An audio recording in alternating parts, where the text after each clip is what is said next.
নমস্কার বন্ধুরা, আপনারা ভালো আছেন? আমি ভালো আছি, আশা করছি আপনারা ভালো আছেন। যে যেখানে আছেন সুস্থ আছেন। রাখির ছোট্ট সংসারে আপনাদের সবাইকে স্বাগত জানালাম। আজকে সকালবেলা আবার চলে এসেছি। রোজ তো রুটি করাটা দেখাতে পারি না, আজকে একটু দেখালাম, যেহেতু আজকে না অনেকটা টাইম হয়ে গেছে, দেরি হয়ে গেছে। ওর বাবা উঠে বাথরুমে গেছিলো, আর আমি তো সেই সময়টাই উঠে পড়ি, দুজনে একসঙ্গে। আজকে কীভাবে চোখটা লেগে গেছিলো, তাই জন্যে গিয়ে আমার টাইমটা একটু বেশি হয়ে গেছে। ওই জন্য বাবাকে টিফিন করে দিলাম, ঠাকুর জাগিয়ে বাবাকে টিফিন করে দিয়ে তারপরে গিয়ে তোমার আপনাদের সামনে একটু দেখাতে এলাম। চা করা হয়ে গেছে, চাও দিয়ে দিয়েছি। আমি এখনও চা খাইনি, আর জামা কাপড় ছেড়ে জামা কাপড়গুলো ধুয়েছি।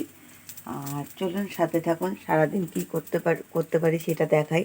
সব কিছু তো আগের দিন বললাম যে দেখাতে পারি না আপনাদের সঙ্গে, যেহেতু আমার মোবাইলে কি র্যাম কম। আমি কালকে জানতাম না সেটা, আমার মেয়ে বলল র্যামটা কম, তাই জন্যে গিয়ে তোমার ওইদিকে জামা কাপড় ধুয়ে মেজের উপর রেখে দিয়েছি।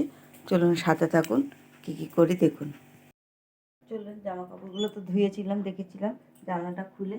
আর এই জানলার পাশ থেকে আমাদের একটা দড়ি টানানো আছে, সেই দড়িতে জামা কাপড়গুলো দিয়ে দিই। আর সবসময় ছাদে যাই না, এই দড়িতে বেলা থাকলে শুকিয়ে যায়। রোদটা এখানে খুব ভালো আসে জানেন তো। জামা কাপড়গুলো মেলে নিই।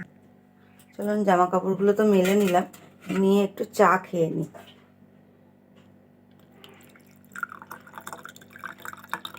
আমি দুধ চাটা খুব বেশি খাই না, আজকে দুধ চাটা করেছি। মেয়ে বলেছে মা পুজো দিতে যাব বড় মার মন্দিরে।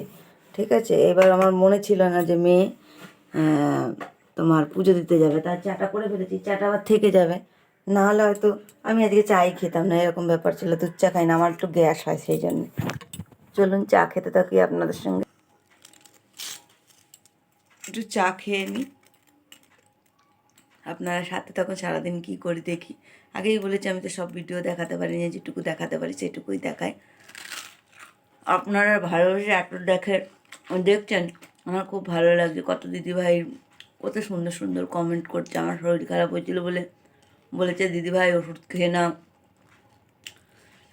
আপনাদের জন্যেই ভিডিওটা করতে সাহস পাচ্ছি, নাহলে হয়তো সাহস পেতাম না। আর ওদিকে আমার মেয়ে আমাকে সবসময় সাহস দিয়েছে, মা তুমি করে যাও, ভিডিও যতদিন পারো করতে থাকো, দেখো কি হয়।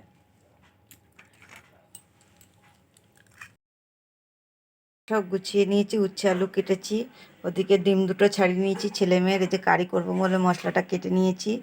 আর ওদিকে মাছটা বরফে হয়ে রয়েছে, জলে ভিজিয়ে দিয়েছি। ওদিকে শাকটাও করে নিয়েছি, যেহেতু মেয়ে কলেজ যাওয়ার সময় এই মাছটা বার করে রেখে যায়নি, তাই বরফ হয়ে রয়েছে।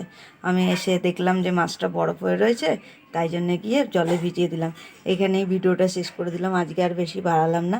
আপনারা যে যেখানে থাকবেন ভালো থাকবেন, সুস্থ থাকবেন, আর লাইক করে দেবেন, কমেন্ট শেয়ার করবেন, অবশ্যই চ্যানেলটা সাবস্ক্রাইব করে দেবেন। যদি ভুল হয়ে থাকে ক্ষমা করে দেবেন। বারবারই বলছি, টাটা।